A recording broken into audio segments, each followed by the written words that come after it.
Hey, Geoje is Korea's second biggest island, and almost nobody outside Korea has heard of it, which is honestly part of the appeal. 3 days here get you a double-decker cable car above an archipelago, a garden island built from bare rock by one couple, and a European castle constructed by a farmer after a typhoon wiped out his land. So the bar for a boring stop is pretty high. I mapped out the full 3-day route in a template. The link's in the description if you want it. Summer on Geoje is warm, breezy, and built for driving. You'll want a car because the island is bigger than it looks, and the best stops are strung along the coast. Day 1 goes high, then drops you at water level. You start with a cable car ride that shows you the entire island, then wind down to a cliff with a windmill and a beach made of stones. Geoje Panorama Cable Car runs a double-decker gondola up Nojisan Mountain, and the open-air upper deck is the one you want. The wind hits you directly while dense forest drops away below your feet. At the top, you get 360-degree views of the Hallyeohaesang Archipelago, which is a national park made almost entirely of sea and scattered green-gray islands fading into haze. Geoje is Korea's second largest island after Jeju, but the cable car is really the moment you understand the scale. You're on a giant island surrounded by hundreds of smaller ones. Go early because by midday the base station fills with Busan day trip groups, and book online ahead of time. The wait at the window on a summer weekend is real. From the summit, you head back down to the coast to Windy Hill, a grassy bluff above a fishing village with a single working windmill that looks like someone dropped a corner of Holland onto southern Korea. The panorama sweeps from the pebble beach below to rock islets offshore, and the wind is constant and genuine. Hats leave heads. The name is not decorative. Grab a coffee at the shop at the top. The terrace view is the actual attraction, and the soundtrack is waves below, windmill creaking, and K-pop from a speaker nobody can find. Bring a layer even in July. The breeze off the cliff earns the name, and afternoon golden hour is when the light finally does the windmill and the cove justice. You finish the day at Hamot Beach, which is not a sand beach. It's a shore made entirely of smooth black pebbles, and that contrast against turquoise water backed by pine mountains is the whole reason photographers show up at golden hour. The sound of round stones tumbling in the retreating waves is unlike any sand beach. It's a constant low clatter that's either soothing or startling depending on whether you're sitting or waiting. Walking barefoot on the pebbles is supposed to stimulate acupressure points. And whether or not you believe that, you will absolutely feel things in your feet. Bring water shoes if you want to swim because the entry is still rock, and grab cash for the food stalls along the nearby road. This is where day 1 quietly winds down. Day 2 is the sea day. You take a ferry to a garden island that a Korean couple spent decades building from nothing, then circle a rock islet that locals named after one of Korea's most sacred mountains. OEDO Botania is an island that was mostly bare rock, until a local couple started planting in the 1970s. Decades later, it's a terraced botanical garden with cactus terraces, topiary arches, ocean-facing villas, and Venus statues. You arrive by ferry, step onto a stone jetty into salt air, and climb uphill through bougainvillea and palms until the ocean opens in 3 directions at the top. It looks like the Amalfi Coast got dropped into the Korean Strait.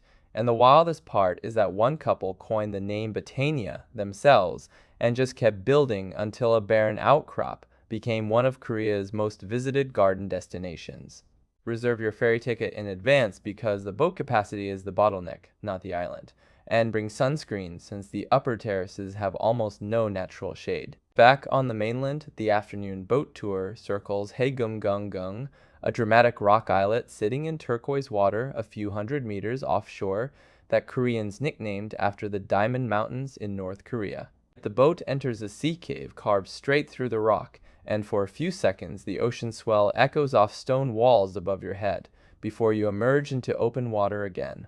The formations have names like Lion Rock and Candlestick Rock, and the fact that locals named a sea stack after one of the most revered mountains in all of Korea tells you everything about how they rated this place. Sit on the right side of the boat for the best angles as it circles the islets, and book ahead because summer departures sell out, especially on weekends when everyone boards at the same fixed times.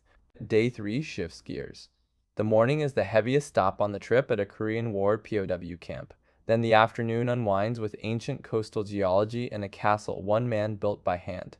The historic park of Geoje POW camp is where the UN command held up to 173,000 North Korean and Chinese prisoners during the Korean War on the same island that now sells ferry tickets to botanical gardens. The camp held 5 times its intended capacity, with compounds designed for 1,000 men jammed with thousands more, barbed wire separating factions who ran kangaroo courts inside the wire. The monorail ride up Hallyeohaesang Mountain gives you the same vantage the guards had, the whole camp basin below and the sea beyond, which is the view that puts the scale of this place in your gut.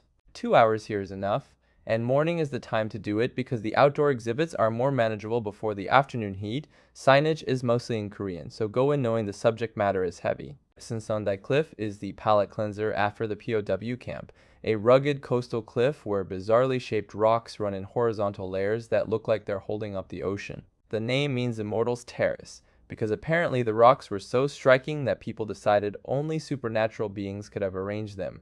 And honestly, standing there, you kind of see their point. Salt spray hits you as waves crash against flat-topped rocks, wildflowers grow out of stone gaps, and the turquoise water below catches the afternoon light in a way that makes the whole cliff glow. Wear shoes with grip because the trail along the cliff edge is uneven stone, and the entrance is easy to miss.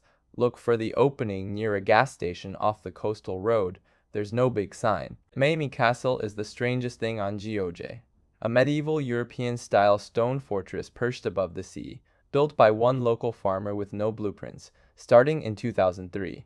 Typhoon Maemi, one of the most powerful storms to hit the Korean peninsula, destroyed his farmland, so he started building a retaining wall, and over the next 2 decades, it just became a full castle with sea views and cherry trees. Waves roll over smooth pebbles at the base, the stone walls are warm from afternoon sun, and the whole place feels like Korea's answer to the Winchester Mystery House, except with better views and no admission fee. Grab the warm, crispy cornbread from the roadside stand on the way out. Locals line up for it, and it's a fittingly odd ending to the most unexpected stop on the island. Geoje is an island that has a botanical garden someone willed into existence, a sea stack named after sacred mountains, a POW camp most foreigners have never heard of, and a castle built by one man after a typhoon, and somehow it still feels like a secret.